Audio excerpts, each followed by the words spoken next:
Tournons le regard vers le port autonome de Cotonou. Une équipe américaine chargée de l'évaluation des risques maritimes viendra bientôt renforcer le port autonome de Cotonou, mais en prélude, une délégation garde-côte américaine s'est entretenue ce mardi 9 février avec les acteurs portuaires. Suivons le point avec Jérôme Humbo et notre reporter.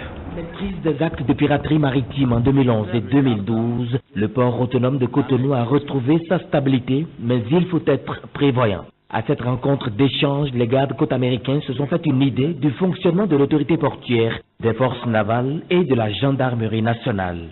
The objective is, starting with this initial phase of conducting a legal assessment. Et la première phase, vous voyez, c'est de faire l'évaluation légale pour appréhender, disons, les traites au niveau maritime et aussi avoir une idée de ceux qui sont chargés des menaces maritimes, ceux qui sont chargés de la lutte contre les menaces maritimes. So the initial part of that is to get a sense, pour mener, disons, une mission conjointe en ce qui concerne comment aborder les navires en matière de menaces de la lutte, en tout cas de la protection de la côte maritime du Bénin. La séance vient en prélude à l'opération conjointe de sécurisation qui interviendra sous peu avec l'expertise américaine. Nous recevons très régulièrement la visite des gardes-côtes américains qui nous font des recommandations chaque fois à leur passage que nous essayons de mettre en œuvre. Et aujourd'hui, nous pouvons dire que le port de Cotonou est à un niveau de sécurité maximal.